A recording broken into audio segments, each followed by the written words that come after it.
away, probably on the West Side Park somewhere pretty far up. And he has this footage of the towers in the background, and in the...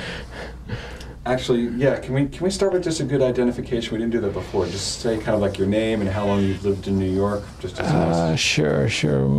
My name is Mike Cunga. Born in Romania, that is in Europe. I've been in... Hold on for a second. Romania. Actually, most people think Germany, Scandinavia. No, it's two. The accent is... But you've lost a lot, it sounds like. I lost most of it. I'm still surprised some people can feel it, but, you know, No, you can tell. it goes both ways. How's it going? It's good? Stand up for a brick moment. Hey, would you like me Minor to... adjustment. Should I stand straight in the back, or... Yeah, it was good. Because I... That's fine, though. You have a wide range to move around. Okay. And we got no shine on the glasses if he looks this way? Secondary pupil? Yeah, that's what I was worried about, but now it's fine because it's cornered. Yep, nothing wrong with All it. right, we're good? Let's do that again. That was a good start. So let's try Take it two. again. Introduce yourself. Sure. 5, 3, 2, 1, 0. Hi, my name is Mike Cunga. I was born in Romania, that is Europe, East Europe, I guess. I don't know if it's still East or not, but it's there. I came to the United States over 15 years ago, more than 15 years ago. How long have you been in New York? In New York City, because New York State I've been most of the time. New York City I've been at least 5 to 7 years. So. Why did you come to New York City? I'm curious. Okay, I went to a school in Stony Brook, which is still in Long Island, New York, and basically everybody aspires to see, be, or do things in New York, and that was not that hard and or difficult. So I used to take the train quite often, come in New York, and then what happened is I had a girlfriend that she ended up studying in New York City, and she had an apartment, so I ended up spending quite a bit of time here, and then she moved back to her country, and then I ended up hanging out in her apartment for a while, and then just cruise around and changing. You stayed. Do you remember? Do you have any first impressions of the World Trade Center as buildings? Do you remember it all? I do. I don't remember though the first time, but what I used to tend to do when I sailed up and down the river, that was one of the very first thing that usually stands out, and I believe I have a lot of footage with the towers either gleaming, shining, or whatever, and I've had quite a bit of it. And actually, what's funny is my first time when I sailed away from New York, heading, I believe, towards Norfolk. This is one of the last thing I could see from land, from the water, looking towards the city, was a little bit of the bridge and just the Twin Towers. So that was kind of, I said goodbye New York. And so they were like a little bit like in the old days, that those lights or the lighthouses. So very, very much alike. So my impression has been, you know, they've been kind of ever present in many times, either as guiding or as just a statement. Tell me about the boat thing, because I'm confused. Okay. I'm not confused, but tell me about the boat thing. So it sounds like you've been like a sailor all your life, or you live now there, or where are you? Or you don't have to say if you don't want to. Yeah, no. A boat, I don't know what the story is. I had this boat for, I believe, I don't know timing so well, between 5 and 10 years. Wait, I'm sorry. Are we going to need to tell them that we're recording? Yeah, we're going to go start back just with. The boat. Can you explain a little about like where you stay? Because then we'll go into Tuesday and the whole. Sure. Where do I stay? I share a loft with a friend on 72nd Street, not too far from the boat. But I do end up spending some nights on the boat. And is it there year-round? Is it your boat that's there year-round, or is it only? It's only for the summer. I keep it there only. It's seasonal. They do not give any more year-long permits. and they've clamped down on all this stuff. So I only keep it there for half of the year, for the summer part. So the night of September 10th, you fall asleep on the boat?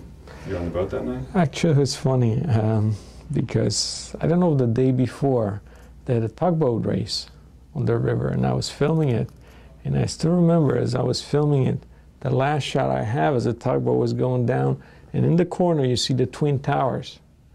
So, and then the next day, as I continue your story, the next day I was doing something on the boat, and a friend that had his boat behind me, this guy called Lenny. You know what, can I stop you for a second? Can you just start that with, instead of the next day, let's say on September 11th, just so we know what we're talking about, or Tuesday, whatever you prefer. Okay. So on September 11th, I believe it was reasonably early, I heard my friend that had a boat nearby me screaming for me. So as I stick my head out, he says, Mike, the Twin Towers on fire. I says, what happened? He says, a small plane hit it. I said, how'd you know? I listened on the radio, and I could see tiny little bit of smoke coming out, and the first thing I do, I go duck in and reach for my camera. So, what were you thinking at that point? Or did you think it was just a small plane and you just wanted to film it anyway? Or? Yeah, I mean, I would have done it anyway. It's part of a habit. I mean, most often I do carry the camera with me. It is pretty tiny, but there are tinier cameras, and it's mostly because it's like a companion, a friend, and I just document it. But I didn't think, I had no idea, and I'm a guy that doesn't listen to radio or reads the paper, so I'm very much live in a vacuum. So I could see, I mean, from where I was, and the first time when I took the shots, you could see the tower is quite large and just a very tiny dot where the smoke was coming. So, I mean, it could have been even a guy with a sledgehammer, as far as I know. But it was very, very tiny. And then came the second decision, my need to go there, and I had two options. I have a small inflatable boat that you can go pretty fast down the river, in addition to my sailboat. And in my view, that would have been ideal because I have no roadblocks, nobody stops me, and I'm pretty free to ride and do whatever I want. And the other way is the conventional way, via a small bicycle. And I just looked in my boat, my small boat, and I did not have enough gas. Or at least I had, but not to go back and forth. And the last thing you want is to get stuck on the river. So I debated for a few seconds, and maybe those seconds, you know, made me or killed me, just because I believe if I end up being with the boat that I would have captured, I would have been in a better position to document this a little bit better, but you never know. Well, when I looked at the footage, it looks like your next shot was somewhere on the West Side Highway. Exactly, yeah. So I end up, I took some shots on from the boat, and I jumped on my dinghy, my little boat, which was not that little. Took my bicycle, started riding down, and as I was riding down, I stopped, I believe, around 40th, and took my camera, took some shots, rode again. Did you? I mean, by that point, both towers were burning. I think both planes. Okay, that was one of the problems because from the north you cannot see both towers, and they're so almost perfectly aligned, almost. And the fact is that I did not know both of them were hit, so I thought the smoke came from only one. And not only that, I was not even searching or trying to find answers. For me, just sitting and staring at something, and it was not obviously very pronounced. I could see one tower versus the other one. So then you didn't turn the camera on again until you got all the way down. Very close, yeah, reasonably Where were close. you? Can you explain how you I believe is, I would say, as close as until the cops start turning me around or stopping me or whatever. And I could have gone through at some points, but since, I mean, it's one of those things you don't want to push it too hard and you don't want to sneak in, and I had my little bicycle, and I, just like everybody else, was not aware of the enormity of the situation. And for me, I just treated it just an accident, you know, and I just calmly trying to document whatever I could document. So did you have I mean, was there any thought at all in your mind that these could come down? No, I've never thought of it. Did you wonder how they were going to put the fire out? Actually, it's funny, but I don't tend to think a lot. In that position, it just shoot and ask questions later.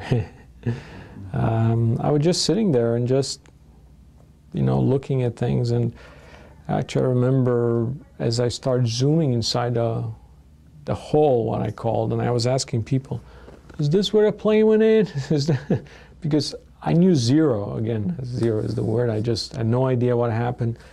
And but you could almost see a pronounced middle hole, and then there's the wings and the engines, so you can see that type of shape as the plane penetrated. But I would zoom right in there, and I could see some small fires. But to be very honest, I've never thought this building would fall. I mean, it seemed like a big elephant with a tiny bullet hole. Just like, again, the bullet hole, if it's strikes the heart, then sorry. Yeah. That's a good analogy there.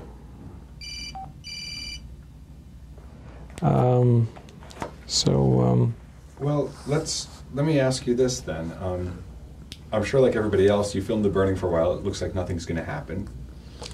Clearly, you missed out on the towers, on the second tower falling. Was that because of the angle you were at, or? No, actually, I did capture it, but actually, that was when I was explaining to you that as the building was falling, I got engulfed in all the dust, and my camera stopped working. But I was not sure what fell. I thought maybe a piece of the building fell, because all I could see, the building up there, and all this dust. So I thought maybe the top fell or something, or I was no idea what happened. But again, as the dust started, this huge, I don't want to say mushroom, but this huge cloud started coming towards us. Excuse me. Everybody kind of started freaking out and just get out of here. And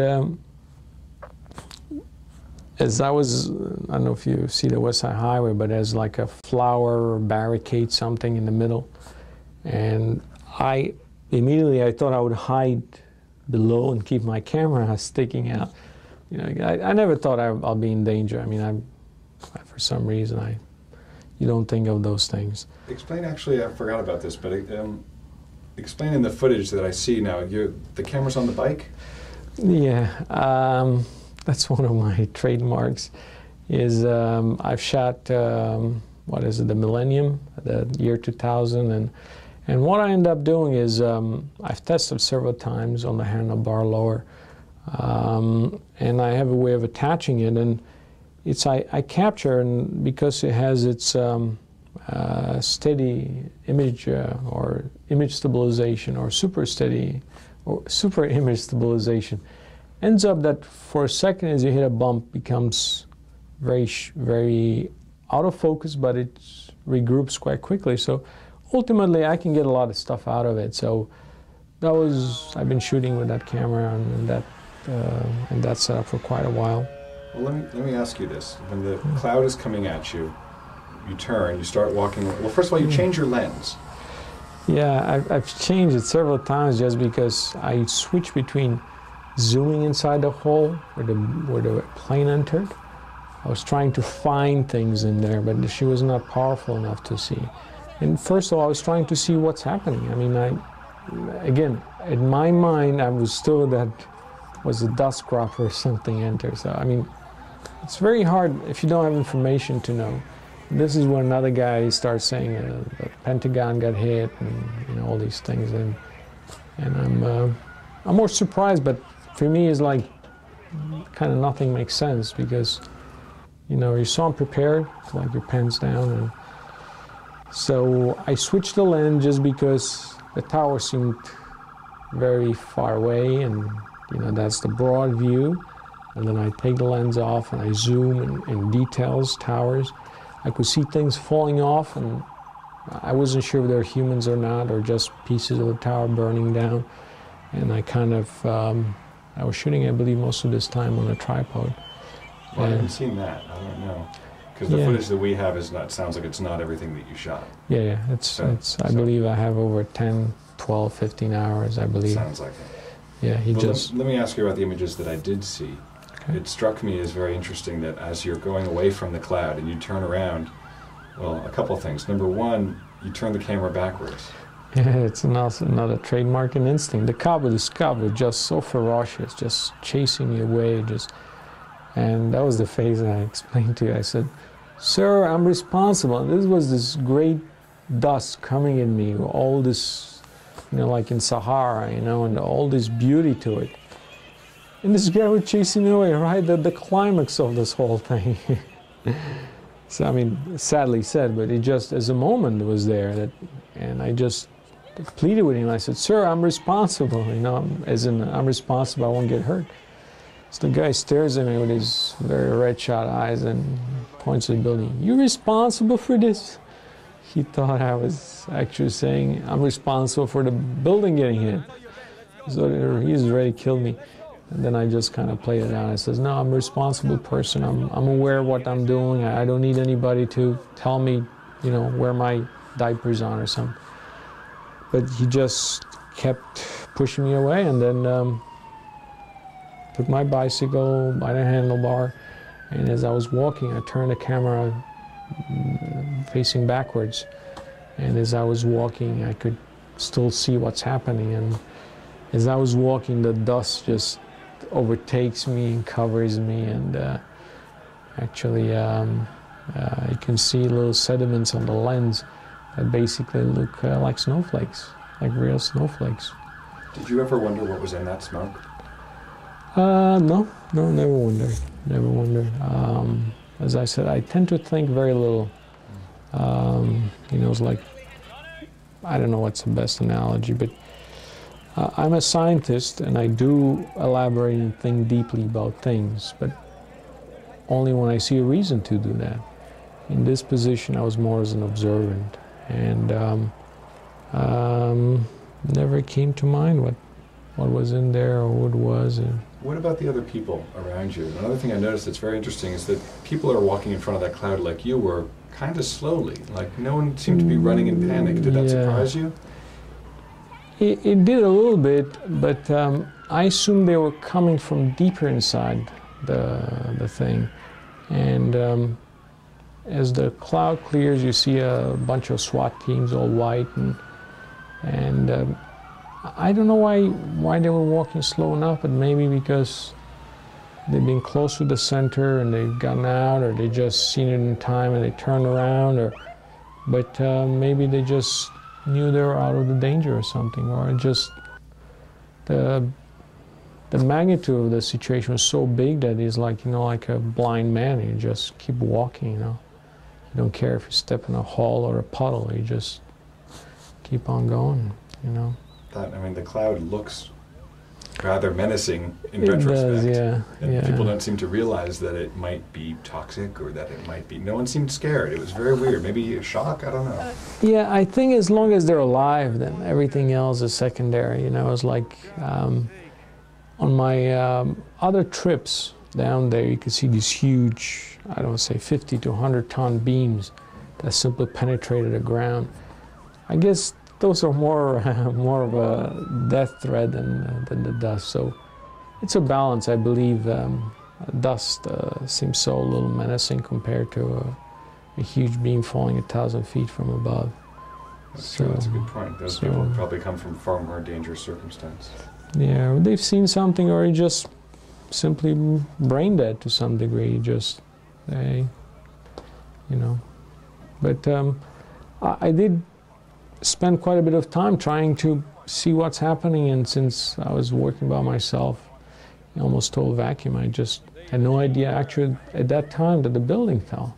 I thought maybe a piece fell, or maybe a piece of the front, or that the tower, and actually to sidestep a little bit, even after the second tower fell, you could see the huge cloud over there. I positioned myself somewhere on the West End Highway with my camera, hoping that the cloud would clear so I can see the remnants of the towers. And I was waiting there for so long to see when the dust gets blown away, what was left out of it. And it just, for a while, maybe a whole hour, I was waiting to see what was left behind. But, I didn't realize that it was completely wiped out.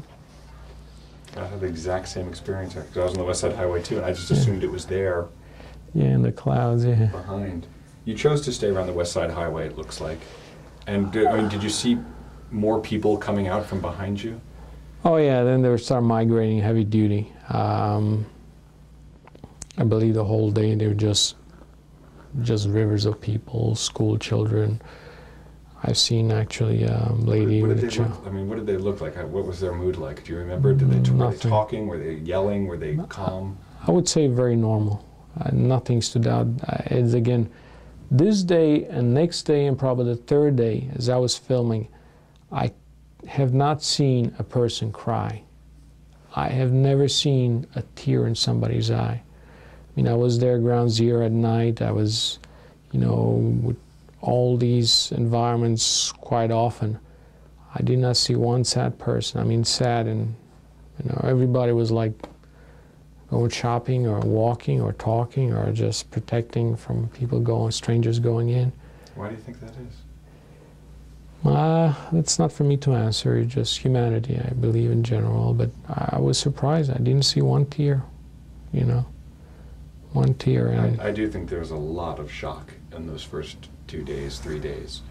There's no time to cry. But I mean, that's how I was feeling. Yeah, but if somebody steps on your toe, you cry. You don't think about it. So I believe it was more remote. But as the tower and the dust was there and people walking, down the West Side Highway, up and up, a bunch of people, I would look at them.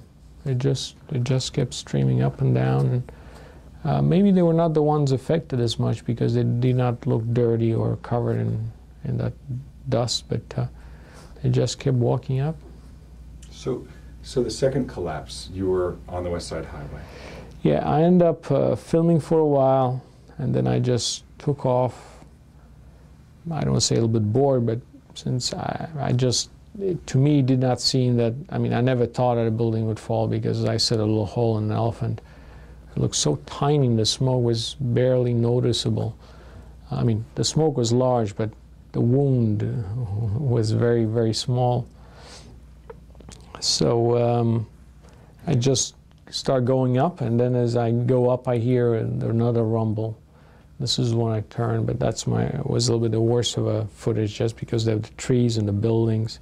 What was the sound like? Do you remember it?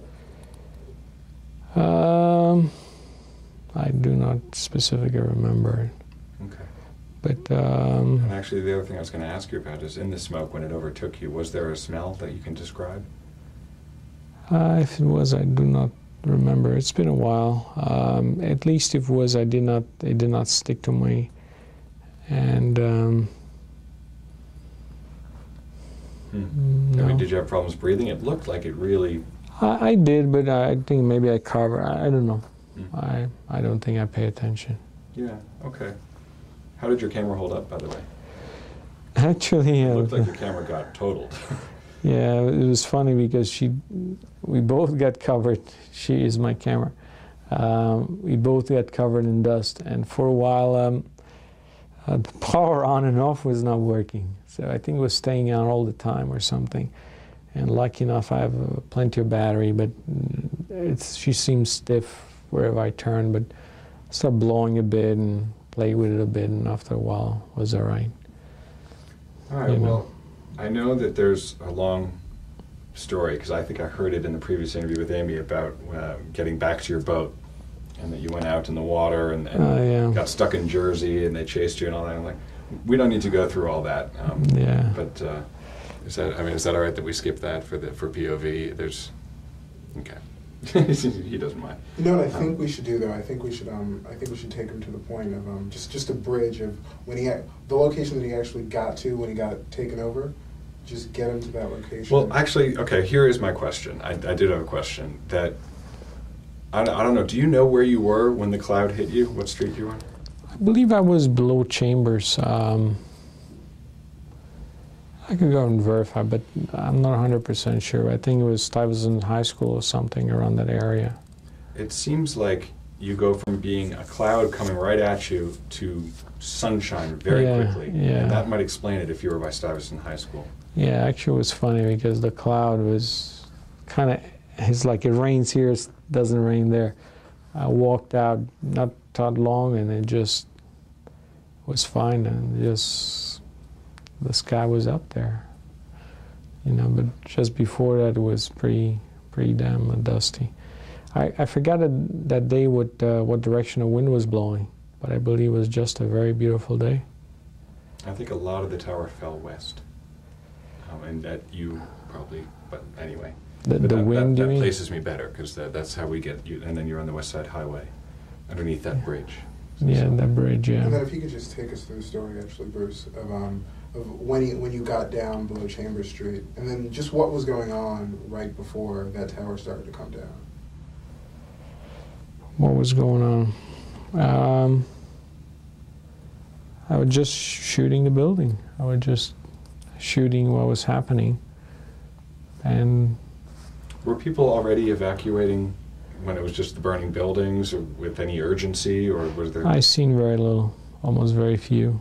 I did not see a flux of people walking. I remember noticing a few people with their cars, the doors open, the radio turned loud, and they were sitting bundled, listening to what was happening. But I did not notice any panic, nor a bunch of people running or going away. It was just. Did you see any of the firefighters or police going in the other way? Oh yeah, there were packs actually. I told you earlier, I was so mesmerized by this whole thing that as I was almost at the edge over there, as there were a longish line of fire trucks waiting to go in. And on several occasions, I looked at them and I asked them if I could go along and document this. And I don't know if they thought I was joking or not, but I was serious, and you know, I had no problem. I had no regrets. But they're just so much expressionless. They were just staring into nothing. I was in front of them as the truck started moving. They just kept looking straight without any emotions, no words, no blinking almost. And the truck was almost like taking them to the cemetery, I would say, but nobody said a word to me, yes or no, or I can't do it. I think there were so much involved in, you know, being internally with yourself, and you know, maybe a lot of these guys think this is my last job or something. So all these things in face of danger, you kind of talk to yourself, you find yourself, and I believe they were in that instant, and that's fine. I mean, this is when the towers are burning, and they realize they're having to go up there. Maybe, I believe so, yeah. But that was quite a bit before they fell, and I thought it would have been great for me to just go in there and see what's happening. I mean, I didn't know they would fall. Even if I knew they would fall, I probably still would have done it because, you know. That's the kind of guy you are. I am, but you know, death is so remote when you're alive that you don't see it. So when death comes, you're not there. So I guess that's the. Let me take you back then to. I know you went out on the water, and then you got back to your boat finally, and then you went back down that night. I did go back that night, and more tapes and more batteries, kind of regrouped. What did I do that night? Because, with the bike? Yeah, with the bike always. They kind of closed off most of the area, and I just kind of a building with many doors. I would try every door until I was able to get in, I think almost at ground zero. Or maybe that was the night before. Did you ever lose track of where you were on those streets? They look just... Yeah, okay. I remember, I believe the first night, actually I was still September 11. I ended up going on the east side of downtown, which actually there were no lights there. You can see dust almost. It looked exactly like one of those nuclear fallout, like nuclear winter, huge dust, and there were no lights over there. And it is true, I did lose a track of where I was. I don't even know if I had a flashlight. But again, my typical camera attached to my bicycle in night vision view. So all these lights are enhanced, and actually no lights anywhere, and just, I do believe I lost track where I was, but I was not interested where I was interested where I was going. And actually almost no humans. And that was, I mean, I would say spooky or not, but it was extremely spooky, and cop cars were passing me and with the lights, and actually as they were passing me, you could see the dust. They would lift up, you know, and I was like a comet. And then I remember one instance, this guy pops out of a building with a flashlight. I said, "Where are you going?" It's like, it's a totally dark street, and I just said something. I said, "All right," I just kept going. So, but it's amazing, almost nobody asked me anything. And I saw these repairmen working down there, you know, just a few lights with their trucks, and but it was totally dark, the streets, and it's like, it's hard to understand that this was New York. This was New York in the year 2000, 2001, capital of the world, and all these huge money, huge expenses. It's so amazing. It's like, I think as close as New York has ever been to a nuclear disaster, because, at least in that immediate area, because it just, the combination of no lights and no humans makes any city spooky, but especially New York. So yeah, you're right. That was the first night. And I walk around. I got reasonably close, I believe, Fulton, and then I went around and I just tried a few places, but they kind of kept turning me down. And since it's been quite a bit a while ago, I do have a friend that has an apartment around that area, and then I end up going upstairs and filming. All right, so this is where I'm confused, because I don't think I'm not sure if it's that night, but I saw, well, let me tell you what I saw, and then you let me know if I'm wrong or right. But I think that you get pretty close to ground zero on that Tuesday night. I know you're in those alleys, and the streets are unbelievable. But then we come back to daytime, and I think it's Wednesday, and you're on the West Side Highway again. Could be. At this point, yeah, you're biking down the West Side Highway, and I think we see the smoke rising. Okay, so maybe I did not make it all the way there, so maybe that was the next day. But in terms of that biking down the West Side Highway, you had done it on Tuesday. I have done it on Tuesday. When you did it again on Wednesday?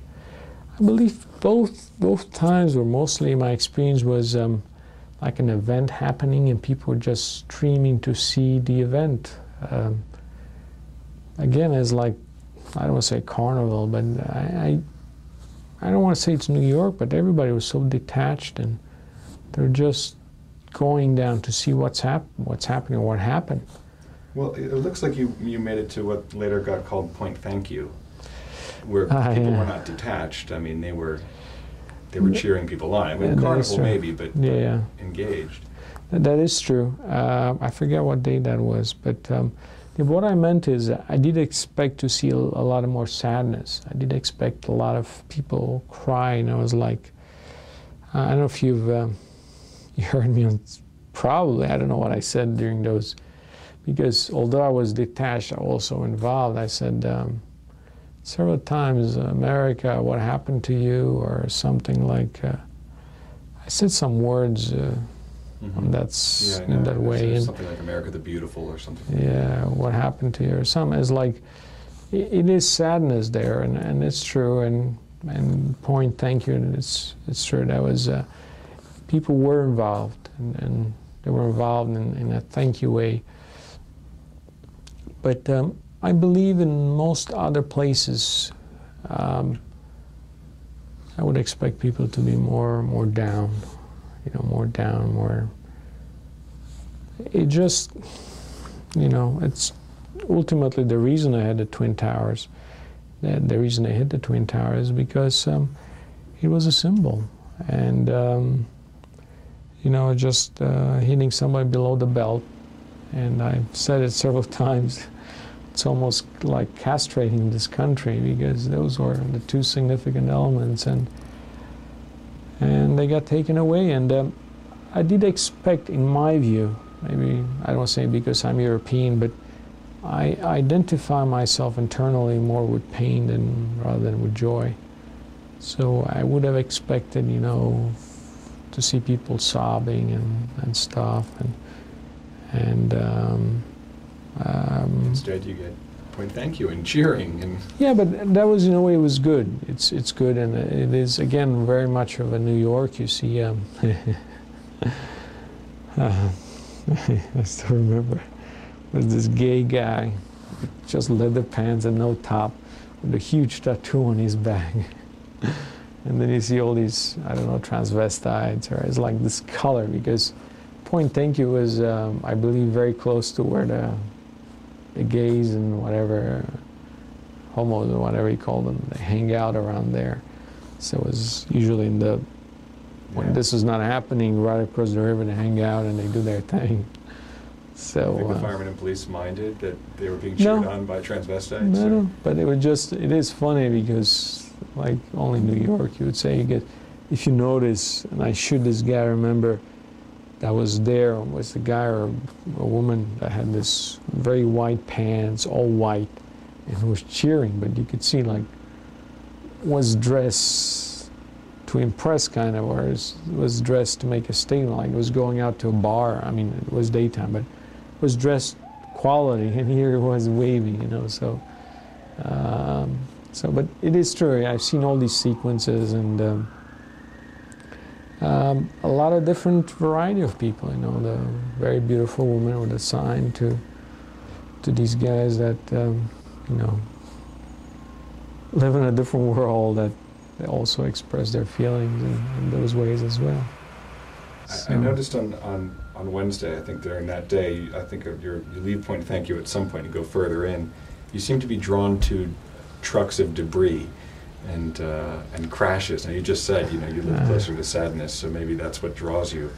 But is that what you were looking for when you went down there? And do you remember seeing those trucks? It was quite a statement. I mean, the camera cannot capture it as well, but I've never been to a war zone, but there was a truck with no big hole in it. And, I mean, you realize what it's been right there. I mean, you realize it's like a meteorite just went right through it, you know. So at some point, there's a shot of them washing down, or the okay, that was what that is. Okay, that was actually I ended up going uptown. I believe that was on the 59th Street, around there, where they have they were loading. That was so early in the stage. This is where all the New York City dump trucks come, and their barges right there, and they throw that stuff down there. So at that point, they were bringing everything from downtown in these huge, not that huge trucks, and they were just washing it, decontaminate to some degree, and then they were dumping it into those barges. And I do remember this bulldozer was quite a heavy-duty thing that was smashed like smithereens, and then there was this maybe a fire truck or an ambulance that was too big to be carried on top, so the guy was pulling it.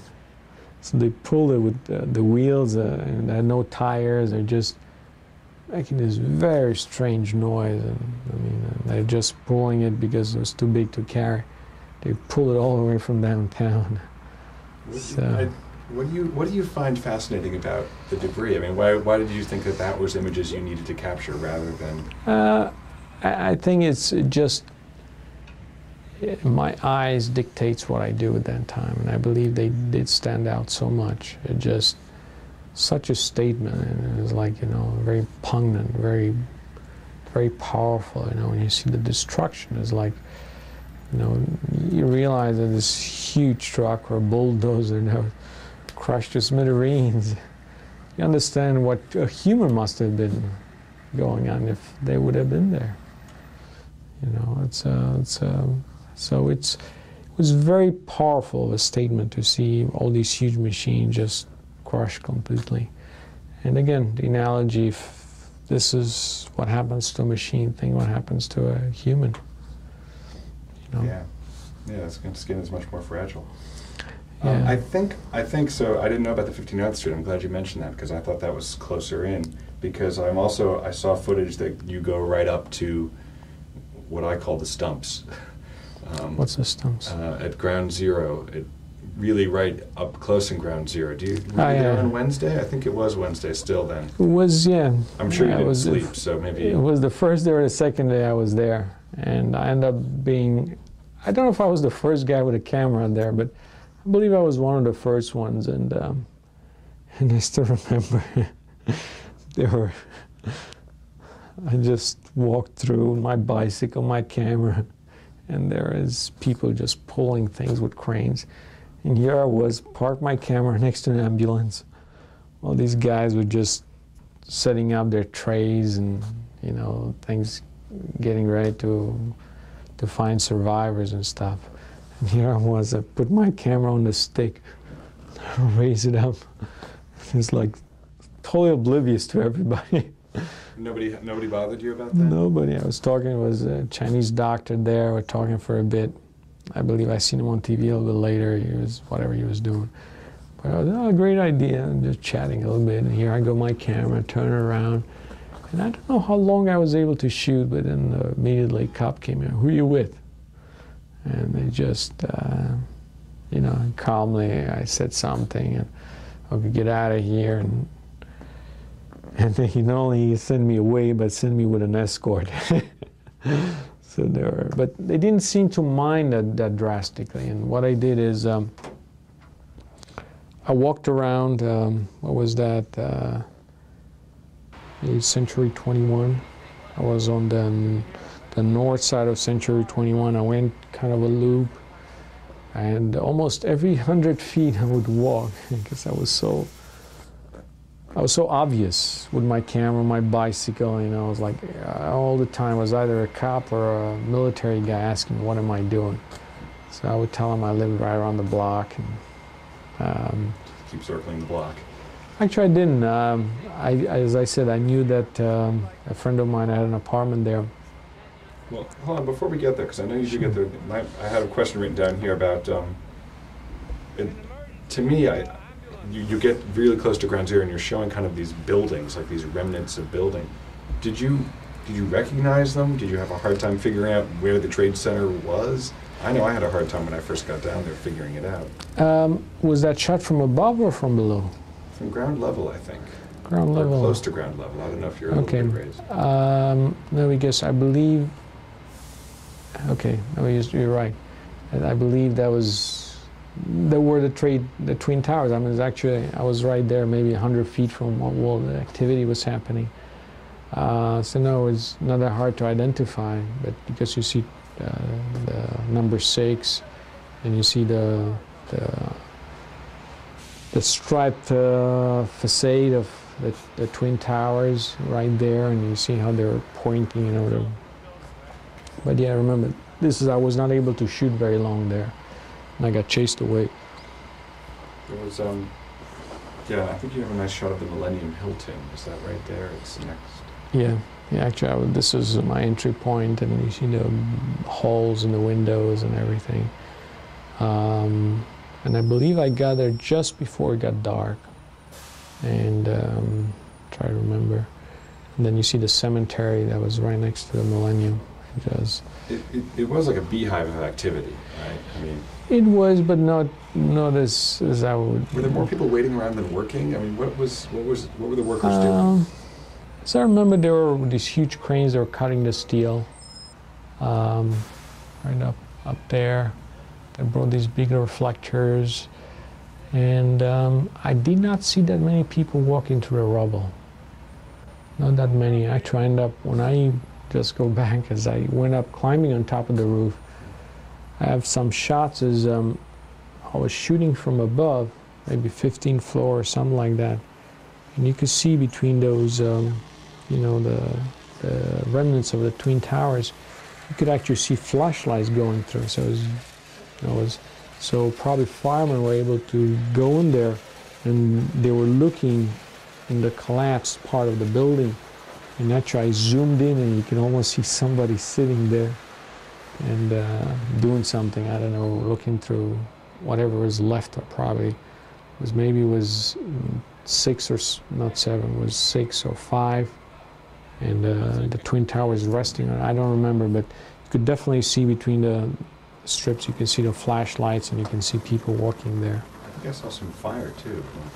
Yeah, there was plenty of fire. I would zoom in now, but one of the images I had is the big reflector we were hitting, and you had the smoke rising, and then you see the remaining skeletons of the Twin Towers. Reminded me very much like the Colosseum, you know, it was like the ancient Colosseum, you know, just a skeleton of it, and just such a statement, and you know, the left and the smoke coming. And I know you think visually like an artist when you're looking at something like that. At what point does your brain say, wait a minute, I'm also looking at a great, great tragedy? How does that work in your head when you're seeing and shooting? It's true, as I said, I do consider myself a scientist, but I don't believe I spend a lot of time analyzing things. I would just more mesmerize, and that's part of the advantage of when I get my camera. I think visually. When I grab my computer, I think mechanically. When I fix a watch, I think of it. So it's maybe the advantage of being human is to be able to orient yourself to your task. But well, let me ask you this. When you're seeing just a beautiful, I mean, what is really beautiful, twisted metal, well composed, some smoke drifting in front of it, can you separate that in your head completely from the meaning of what you're looking at? Maybe not, but I also would say I have not seen a dead body there. I have not seen anything that would resemble a tragedy.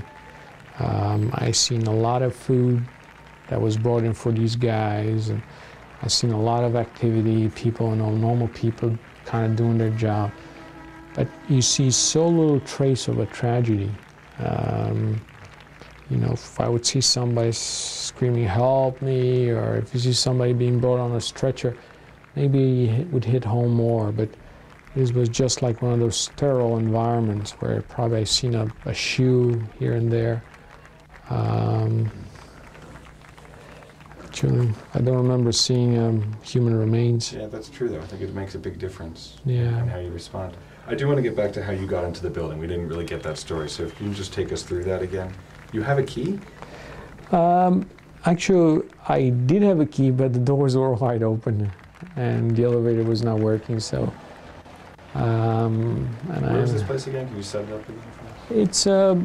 It's very close downtown. I don't like to give the exact address, but it just maybe a block away from the Twin Towers. And this place is what? It's a residential building.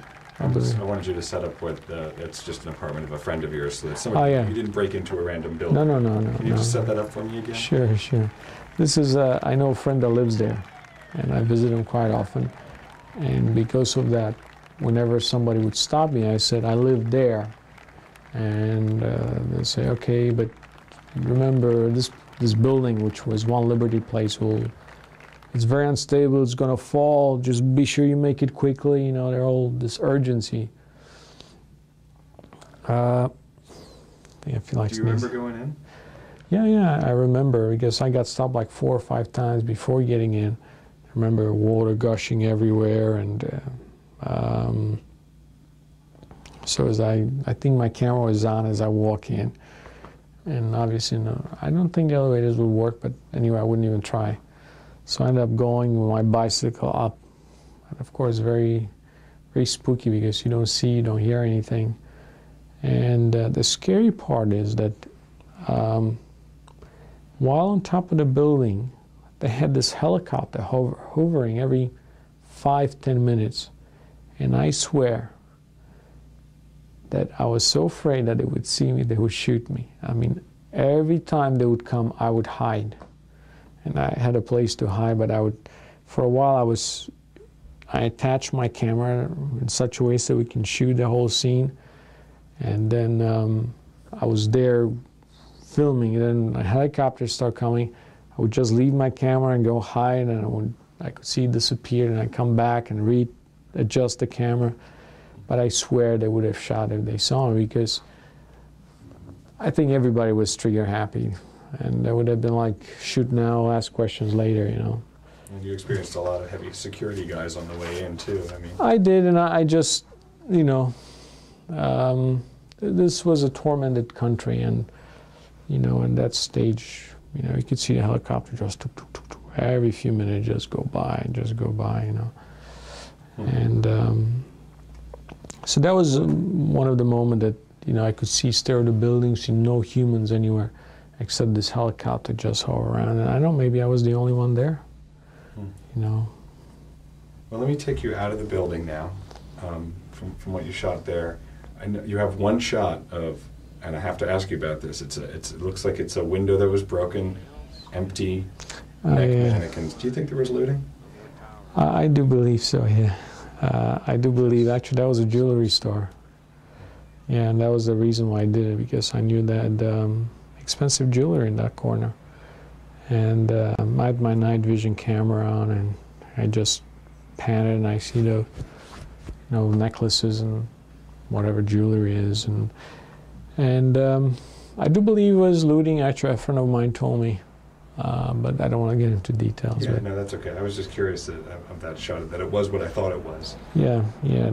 I mean, I don't think anything fell through that window, because so many other buildings, they were not broken, except that jewelry store. So, yeah. And I even, as I was walking, I was looking at Century 21, I believe, since there was no outsiders there and the doors were wide open. I could see people walking in and out, you know. Century 20 is a huge store, so. But got some things out. Do you remember the temporary police headquarters? Yep. Yeah, actually, it was they wrote it on the building, and that was Burger King or McDonald's right in the corner over there, and one arrow pointing to back way, saying morgue. So I probably have a few shots. That was after I got out of the building. I was a little bit later after this guy chased me away, so I went the other way. So then I was able to get, again, very close to this whole thing. And I was shooting again. I was just right in there, almost in the debris. Yeah. You also managed to, it looks like you found a lot of messages in the dust. Yeah. What was up with that? Did you ever see people doing that, or was? No. One of them, Bin Laden something, and I don't remember what they said, but they were very expressive. I believe one is kill Bin Laden or something. I don't know how people knew it was Bin Laden even then, because it just happened. Maybe they said something, or I don't know. But I saw a reference, and then the other one was something with Jesus or. Can you explain that? Just because I said stuff in the dust, but you didn't, and I need this to be in your interview. Can you just explain that you found these things? Sure. It's a little drop in the bucket.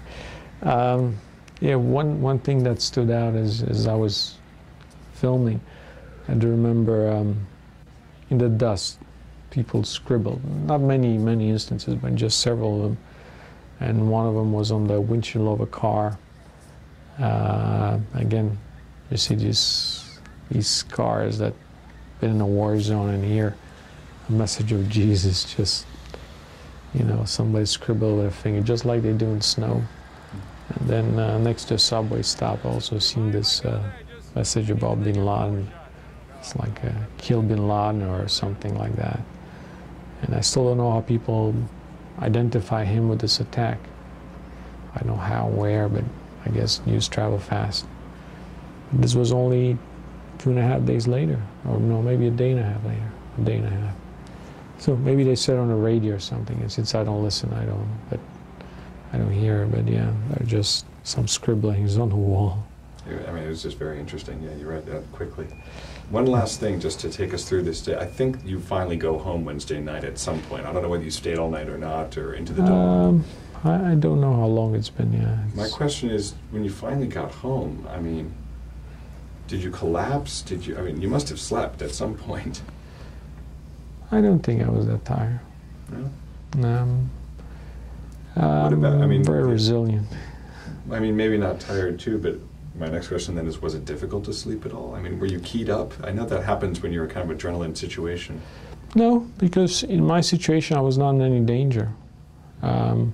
I did not see myself in any danger. I did not push the limits in any way. I didn't try to sneak above security or sneak below security.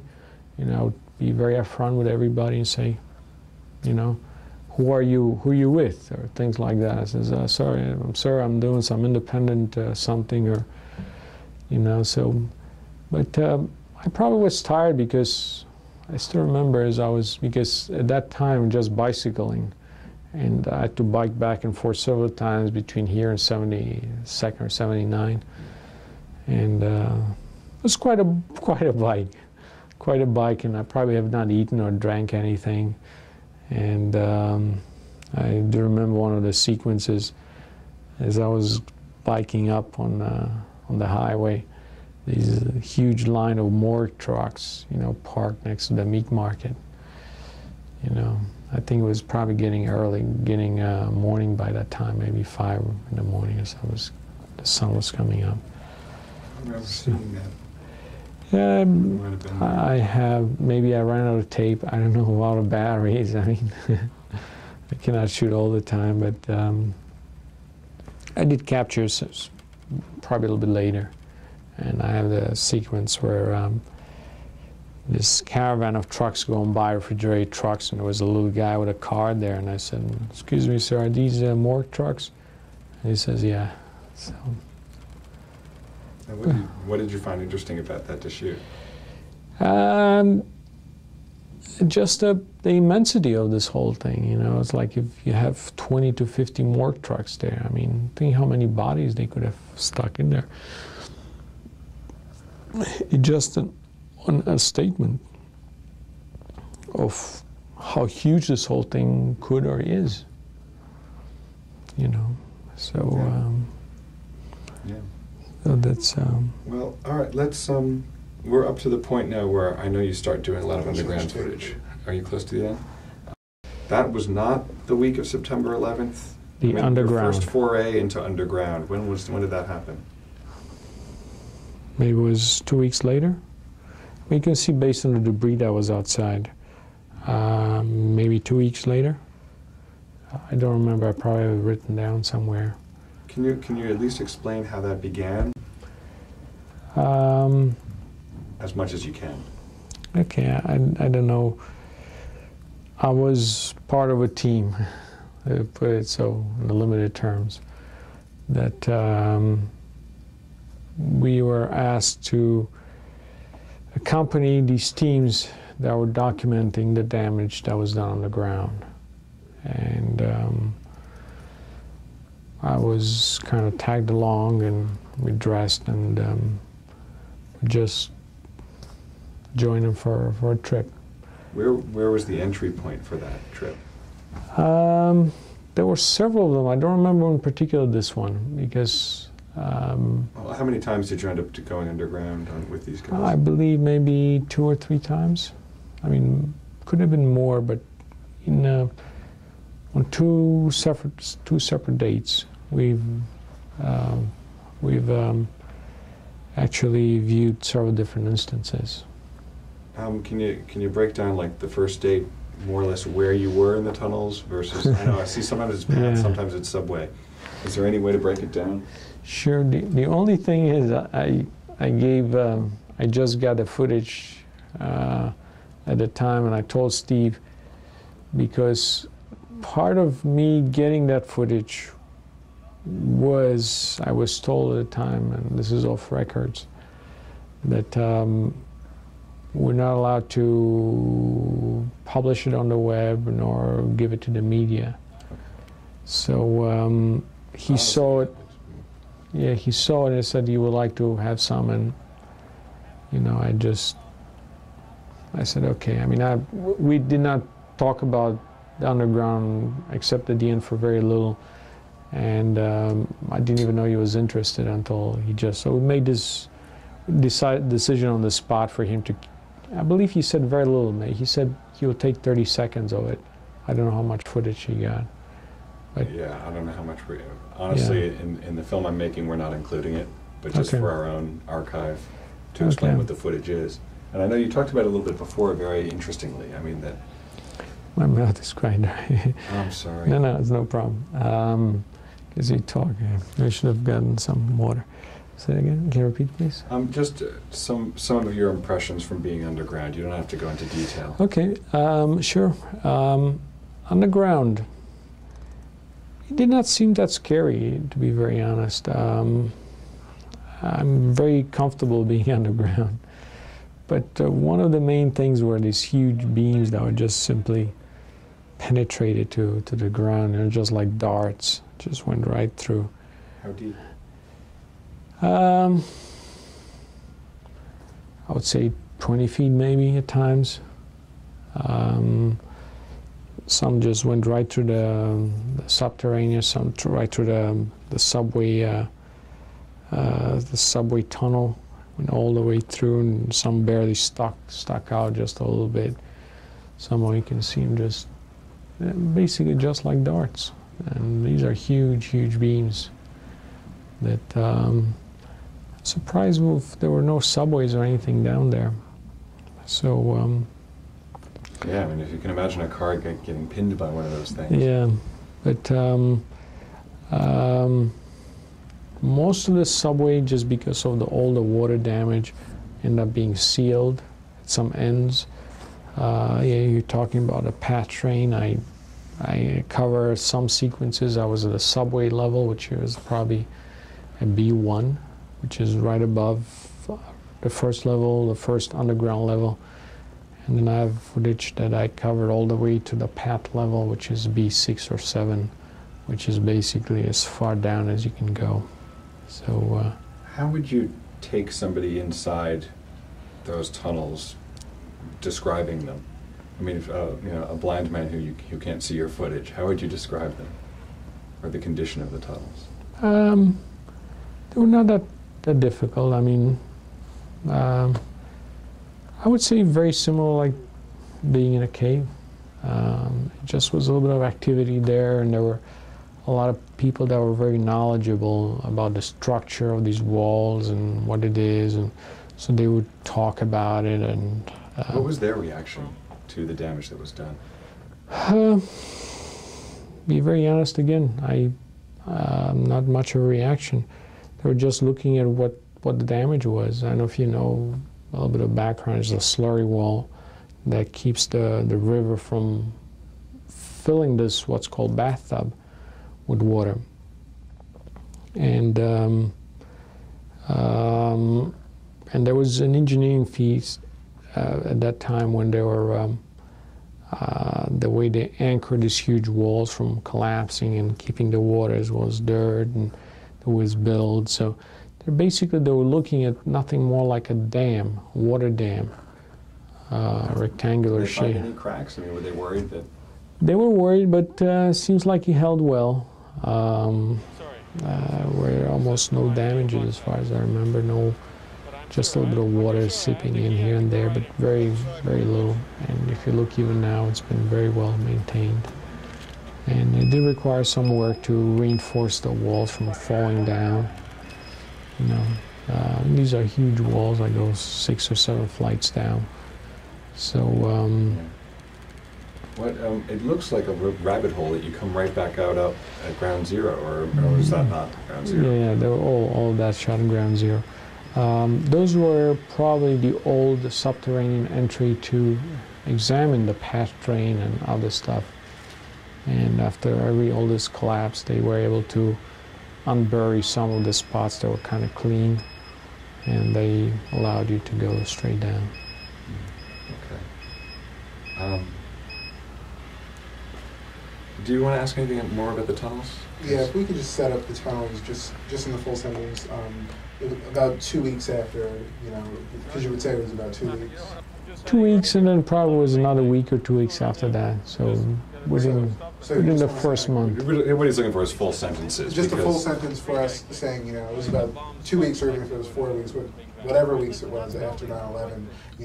I became part of a team that was just set up to. But it doesn't have to be any more descriptive than what you just did. Okay. Just so we don't have to edit it all together. Yeah. Okay.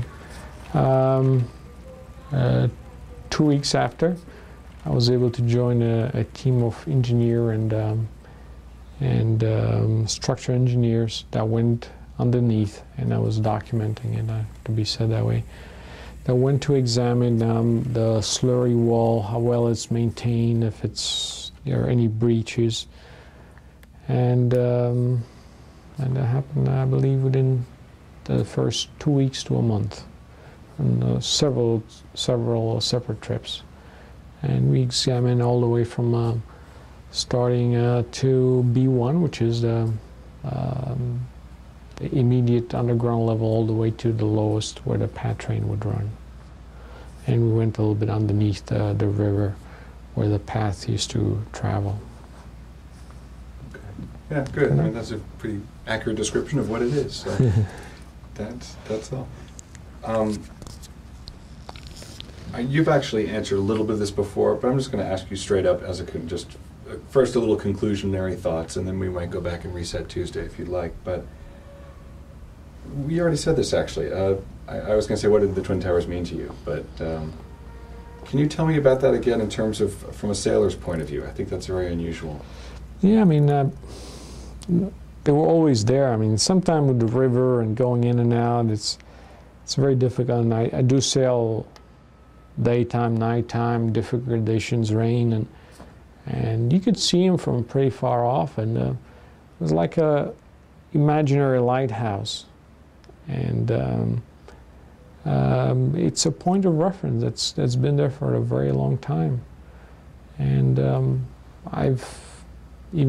have been so many times when I just sail right by it, you know, take my camera and shoot them and all that, just because it was just so much of an overstatement, you know. I was like the Gulliver Land, you know. Yes. So, but meaning I don't tend to be a person that gets attached to things or something, but I do believe they did make a statement, and I do remember one of my nights I was shooting. This guy, I don't know, was a Looney Tune or not. He said, "I'm happy they fell. I never liked the towers. They were so ugly." So that was pretty funny. But I don't tend to get carried and just say something is beautiful or very ugly. I just take it as it is. But did you ever visit the towers? on a few occasions, I don't know if I ever made it all the way up to observatory level. I used to go up and down sometimes, but no, I didn't know anybody that worked there or something, so no specific purpose. You've kind of made it clear, and my guess is your answer is going to be no, but do you think New York changed?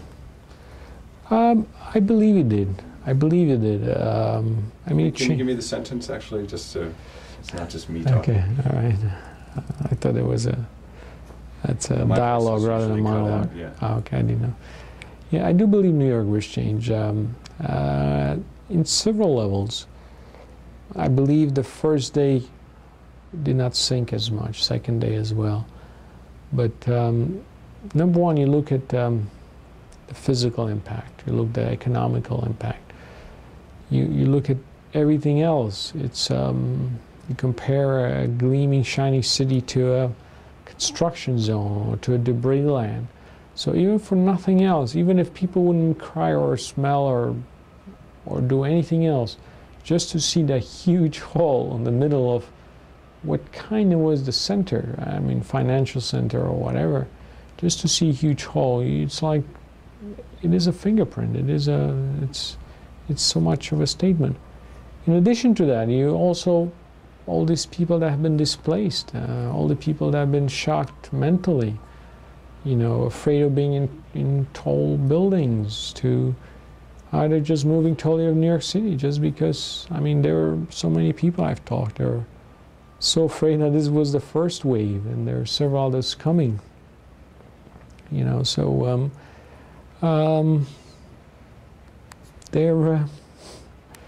you know, there will be the city was changed, and I don't know when. Probably, I don't know if maybe in a couple of years might rebound back. But I think we've all seen how little can cause so much damage. I mean, I always said, you know, it's just because the day of the 11th, I believe I end up on my boat again. I see the fighter planes doing these funny things up in the air. I says, what the hell are you doing? I mean, you're coming now and you're showing off with a $1 billion airplane, just playing with a joystick. Where were you when people needed you or whatever? I mean, you just hire some retards that do not think beyond of what they're supposed to think. I mean, I don't know if anybody in that instant, I mean, before that, all these people that get paid so much money to do a job, if they ever thought, okay, securing the Twin Towers is the only thing is involved checking people's ID or closing the basement because somebody put a bomb there. Nobody thought that securing the Twin Towers also involves getting hit from above or something. And I've always made a statement, you know, here it is, a bunch of retards with the plastic knives, whatever they used, were able to hijack a country. I mean, and here we have nuclear submarines, nuclear airplanes, nuclear whatever, all this technology, all these satellites. Well, do you blame anybody for not being able to stop it? It's not so much of not being able to stop it, but not being able to think about what can happen. I mean, I believe, I mean, not that I know much since nobody tells me, but most of the time, people that make those decisions are there either because of seniority or just because they held a job for a long time. It's like a postal man. You know, they're not there only if they perform, and they're not there only if they can come up with great ideas. You know, a day you don't come up with great ideas, you lost your jobs, then they'll be very much forced to, you know, be innovative and all that. Yeah, it's to find outdoors, yeah. So these guys go and play with their stupid planes. That is funny. And then with all this technology, all these expensive guns, and these guys were able to bypass everything. And it's like martial law.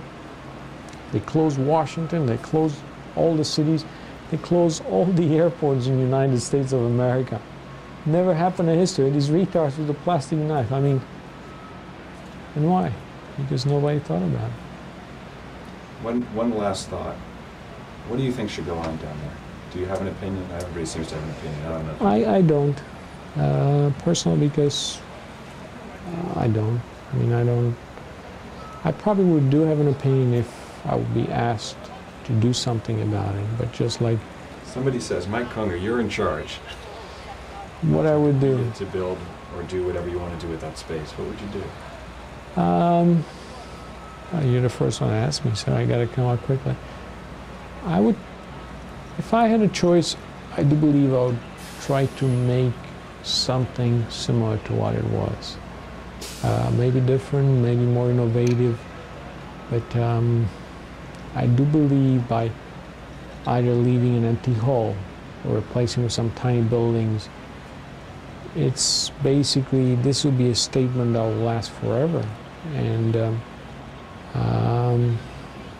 you know, New York City will look like Atlanta, you know, whatever people would say that. And I do believe that we should get better prepared. One way is simply put some idiots with, you know, missiles on top of the building if it comes to that. But we should do something more that would resemble what it was, or something more symbolic value, or something that we will not be defeated. We will not just, you know, turn around and run away because, you know, and although it is a you know, how do you say, it's a very important ground. It's people, sacred ground, yeah. It is it's very sacred, and I do believe that we rise from our ashes, and this is why, you know, some civilizations have survived, others have not. Is because you not only learn of your mistakes, but you build upon your mistakes. I mean, I don't know if the Western civilization has reached this point because of that, but most people, you know, get beaten up, they run away, pack their bags and run away. So this ultimately comes out to who we are as a humanity. You know, how will we face other dangers? And this was such a tiny thing, if you think of it, only 5,000 people. Think it would be 5 million people. What would we do? You know, think if we just get attacked by a, you know, from spaceman. You know, so we got to look at it, you know, and it's humans have been resilient, and humans have, you know, taken things to a very far level, enough that you sacrifice yourself for. And maybe the lesson has been learned with this small. I mean, it's interesting to think that this was small actually compared to other things that might happen. Yeah, I mean, I don't know if the guy missed the buildings and he would have fallen over New York City, what damage he could have done, because he would have taken such a huge ground. It's big. Yeah. I'm okay. Do we want to go back and take him? Just a little bit into it, and you don't have to. Not impressions and all of that. You just want the straight narration. If you could just, Mike, if you could just take us from Tuesday morning and really just walk us through as much as you can remember. You know, in a 2-minute sentence or a 1 minute? No. Go as long as you want. Go as long as you want, as short as you want. That was very good. I know, as short as you want. But, I mean, okay. That would be really just so we can know that you know, after you left your boat on Tuesday, you know, you headed downtown. Okay. Tape still works. What did I do? Woke up in the morning. My friend called me, so I basically grabbed my camera, took my bicycle, filmed there probably for an hour. Filmed where? Downtown. I mean, where this activity was happening at the trade centers. Filmed for about an hour. First building falls. I filmed a little bit. What was going on just right before that first building falls? You were stationed in an area. Let's just talk about just where you were. Okay, I was stationed. I was on the highway, just trying to get a vantage point where I can capture this whole thing. And we're about, again, I believe it's around Chambers Street. And I was trying to get the events, what they were happening. And after that, the building falls. I filmed a little bit longer. I head back a little bit uptown, maybe like 10, 20 blocks. Then the second building falls. Then I basically returned. And since all that dust was hanging out there, I guess positioned myself somewhere where I was waiting for the dust to clear so I can see what was left in the towers. I mean, I probably felt like everybody else that, you know, piece fell and all that dust, or just a part of it fell. And then when the dust clears, you see something, you know, standing there, at least part of it. So I spent quite a bit of time waiting for it. And then this was probably noontime or noonish. I'm sorry. Where did you kind of camp out for all of that? I would say below 14th Street. I believe it was below 14th Street. Maybe below Canal Street. I think it was more below Canal Street. There were some huge cement blocks that I forget they're using for construction. So I climbed all the way on top of them, and I was sitting there, tripod or not. I was filming the crowd going by as well as the huge, you know, destruction zone. And I spent there probably another hour or two. I believe I ran out of tape. I went B&H to get my tape. The guy won't let me with the bag inside. What a fiasco. Won't let me with a bicycle. I don't have a chain for the bicycle. Like, just to get some tapes anyway. I was afraid I'll lose my bicycle, but anyway, I ended up getting the stuff. And then went back to my boat, spent a little bit of time. Actually, I believe I helped some people go across the river, my boat. A lot of people wanted to go out of the city, and I was thinking to give them a hand because there was actually no traffic going by. But was not very comfortable because I was afraid people would fall, and and just no place to park. And anyway, so then I end up getting the rest of tape and go downtown with my little boat. And I got actually very close to, again, the destruction zone until one of those police boats chased me away. And they made me go into a next, on the Jersey side marina.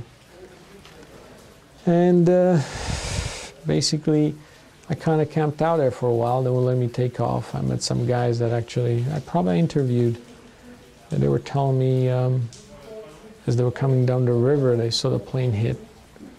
So I believe I have that interview somewhere. I don't, maybe I put on a different tape. I don't remember what I did. But I stayed there for a while.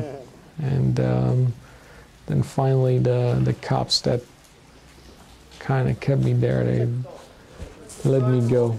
So I slowly went up the river. I had no gas. I ended up stopping at 23rd Street. I knew some people. I begged them for some gas. I got a little bit of gas. The gas station wouldn't sell me gas. I mean, not the one on land, the one on the water. They wouldn't sell me gas. Also, I need special gas for my boat. You got to mix it with oil. And then I went back to my boat. By then it was getting dark, quite dark. And then I packed my bag again and took my bicycle and went back downtown. And I hang out there for quite a bit, maybe midnight or so, maybe longer, probably a bit longer. And then that was the end of Tuesday. So it was Tuesday the night that you went into your friend's apartment building? It was Wednesday. That was Wednesday. That was the next day, yeah. Okay. I think we're good. I think I'm we're clear. okay. We're good. Let's get some cold air on you, some water in you. I'm sorry about that, but That's no problem. it is bec-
Go, guys.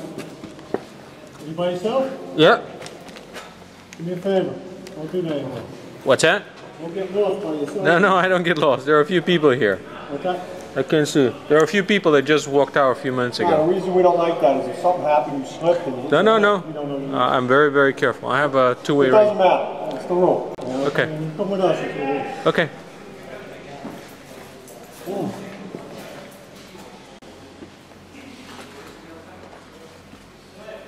We're all careful, but you never know. Yeah. No, there are a few people here, so. It sounds Except they're all gone. Yep. Just 2 minutes ago. Be careful, Rich. Uh-huh.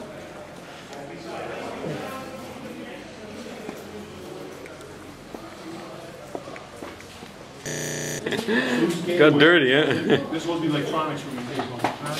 So I was getting very far. Specific scientists to have direct contact where to go, what to do. Like 1,000 of them, and nobody can do. You're an independent. Everybody else? All right. See this, Lucian? These guys, right? What are those? Those are plug valves. When you get a leak in the slurry wall, you inject that, and you inject Bro, why didn't go in? Epoxy. Yeah. Wow. We've been doing this for years down here. So that was there before, or you just been putting up as a Starlink? This one's been there. This is probably 20 years old. 20 years old? Yeah, we've been doing this since we were So that was a leak that time, or does it get put before that? Epoxy injection. The holes, the plugs, do they get put there when After it it was leaks? excavated, as you're trying to maintain the place, if you get a puddle, You got a blowout? try and grout up an area. Okay. Go! That's one of the cross lock. One of the cross lock braces. So there's no tie back to this area? No, no tie back. Everything's cross lock. Are you going to retie that? This will probably get stabilized. Only the tie backs will only be the ones that run east-west. These, I think they're gonna leave yet. Those are still there. East-west. You know if they were working on those pumps there? One level. But did you know the DDC declared everything confined space below subgrade? What's that? DDC says everything's confined space below subgrade. That's what I heard.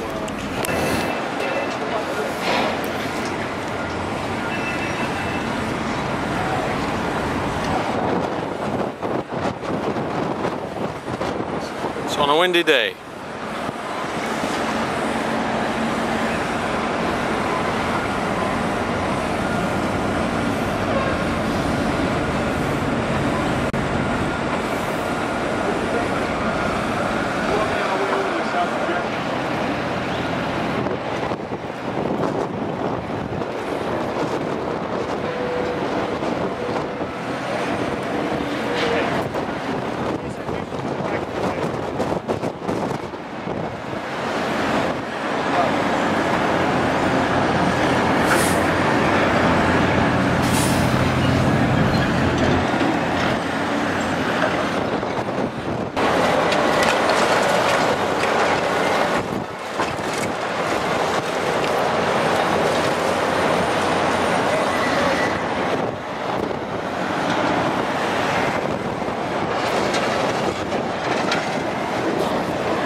There's way too many people for me to follow.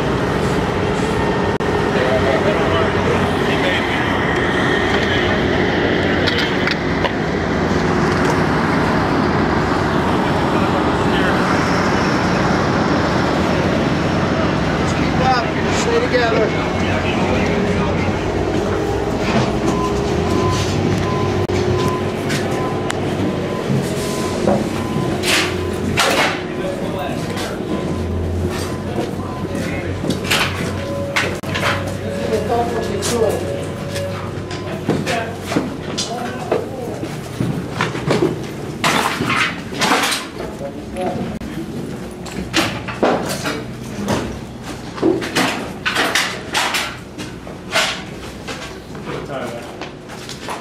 Now those have been released, right? Yeah, those are released. They're all released. Yeah, all released. That's basically the casing there. You can drop it. That steel portion is in there, right? They pop it off the top. So that, don't get any more.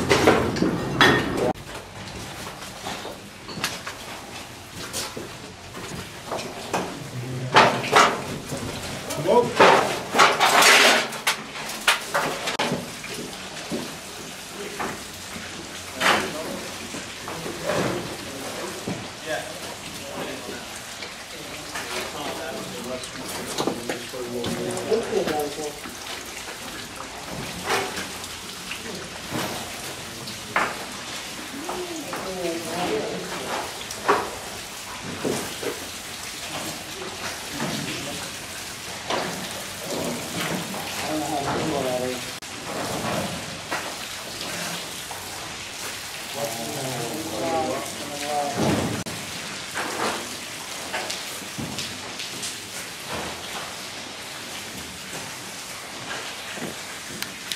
Can we squeeze down?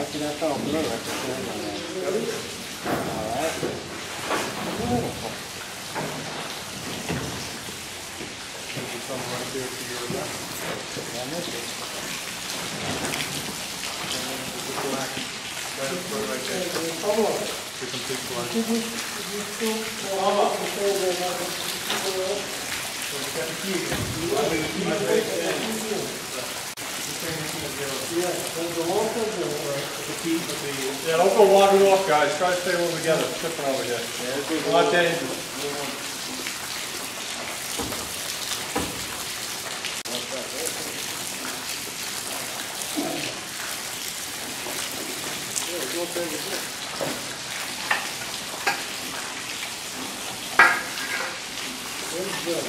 Is that a rope?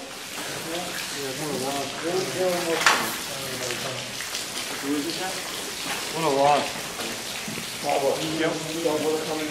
They came down this way. No, it's off the street.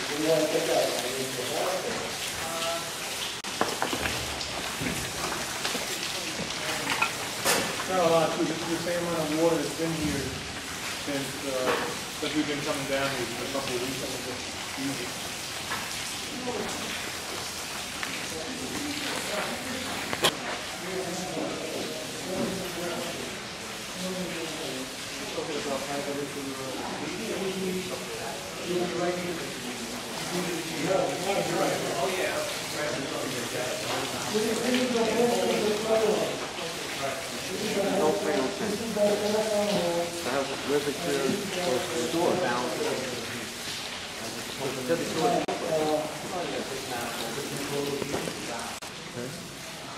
A few things of this.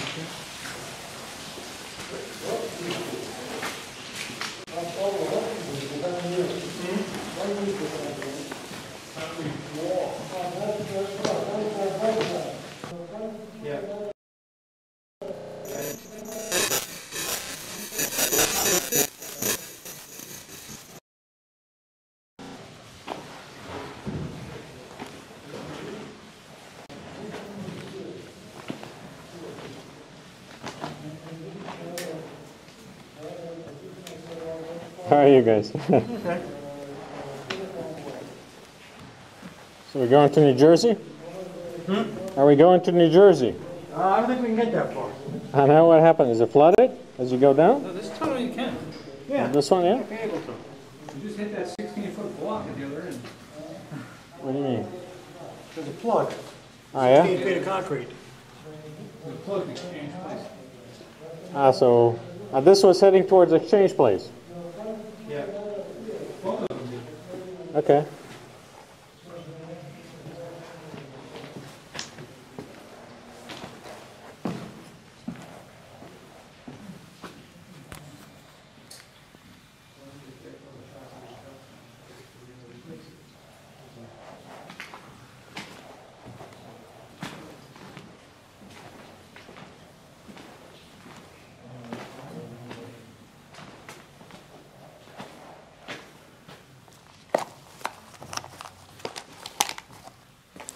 So this is working along the path tracks.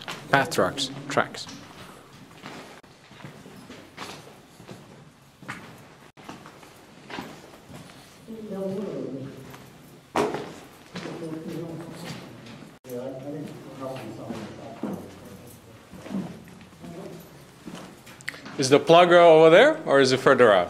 What? The plug. The plug is all the way on the Jersey side. Oh, is it? Yeah, it's at Exchange Place. Oh, okay, so. I mean, that's the collapse all the way back there. It's like somebody carried it, you know. Why, I don't know. That one? Yeah. Most of the railroad guys you see won't do that. You're supposed to step up on a protection board and then step over. We have to step over up and turn sideways and then kind of straddle. Well, I can see that. It's really big and quick. Right. You know, Especially when you get a double one. And you walk in.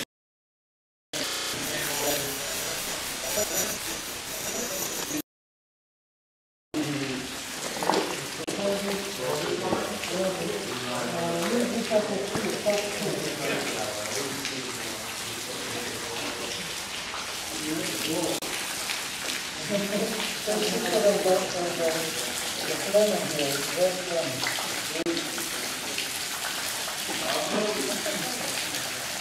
got projection sometimes, project jack to go above, and you walk in and you see it.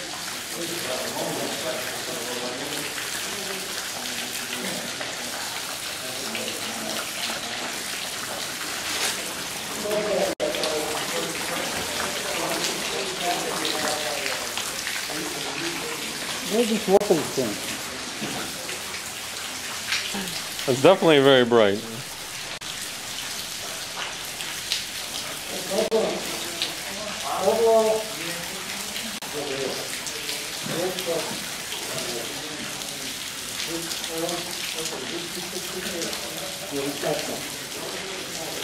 You taking some of this?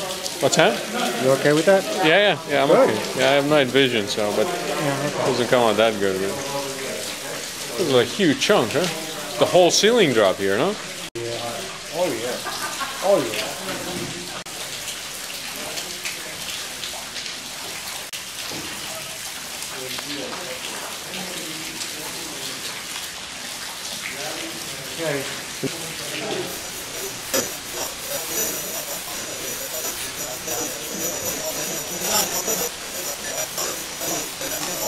Oh, here?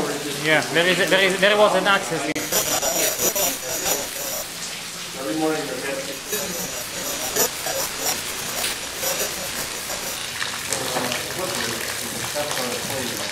we'll be out of here in about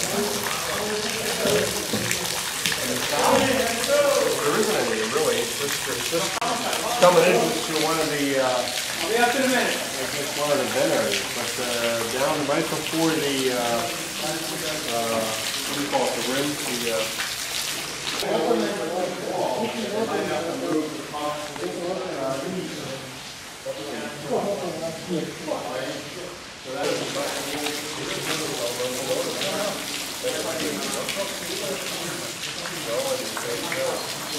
What are you getting a picture of?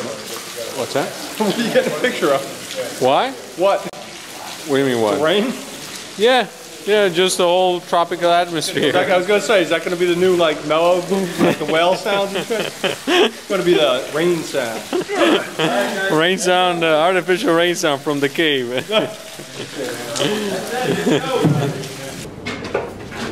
You are now sitting on top of the sewer. Under the sewer. On top of the sewer. You're on top of it, right? No, this is not the, this is the sewer. Which is the slur one? Red, it's the This sewer? is the sewer. Uh-huh. Sewer. It's in steel? No, it's a concrete pipe.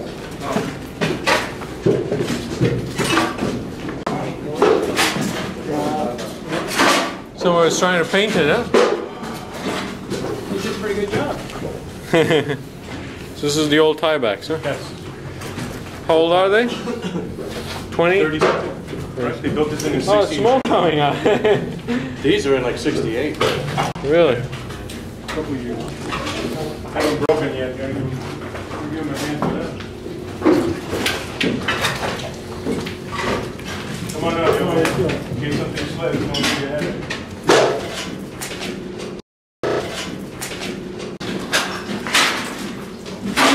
Yeah, when you're lucky, it'll be Pablo that says.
fun of my hand. Where'd you get that one?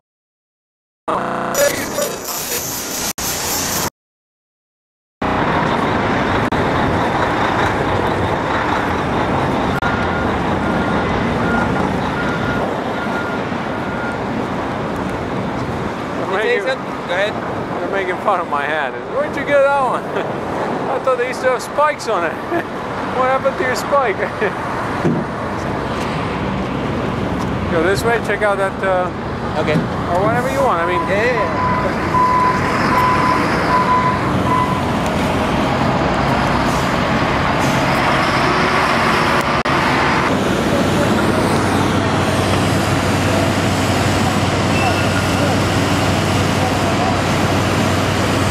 where's the arm that actually drills? Is it? That's on? I thought they're like diamond tips or something.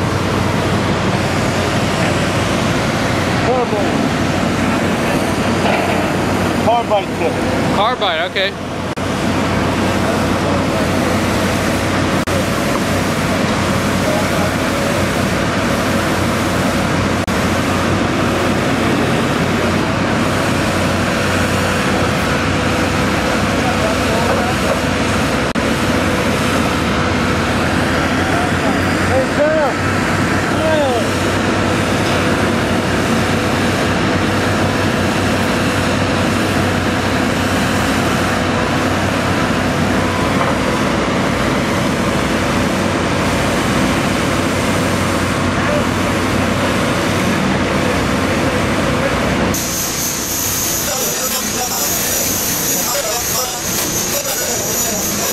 To put the tendon in. It's like a fist of diamond.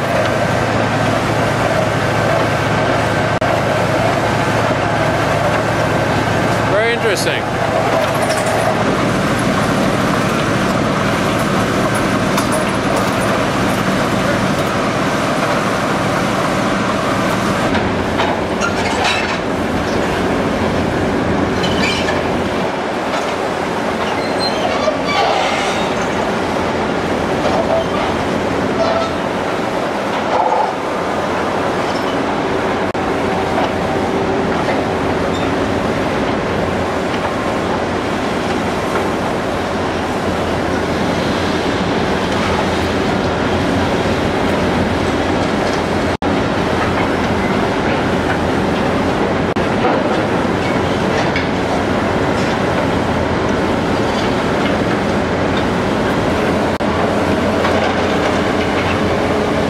Amazing, huh? How amazing it breathe. What? How does it breathe? Smells a little bit funny, but hey.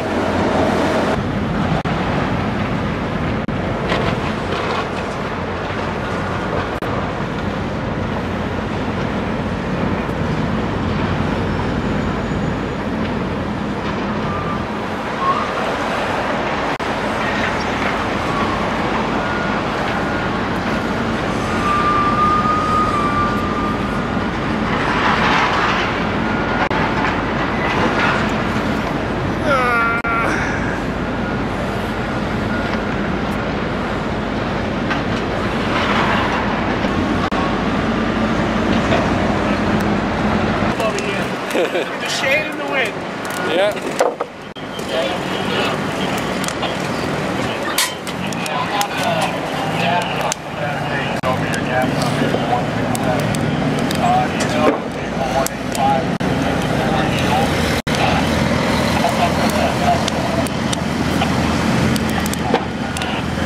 Take care, guys. No problem. Have a good one.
This is some fine dust on the bottom of 109 train.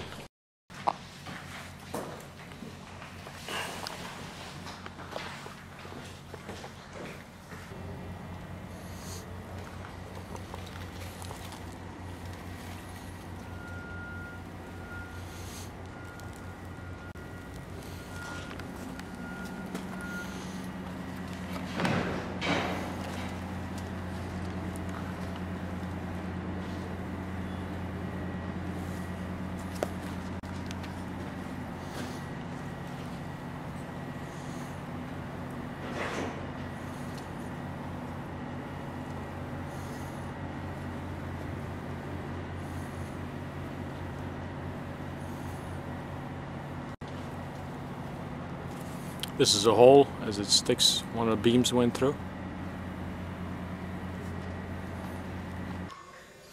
This is the subway, flooded.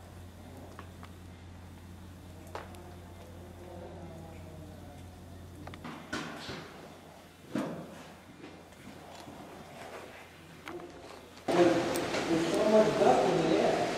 Yeah.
Oh.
Which one? Did you get the buckled combo?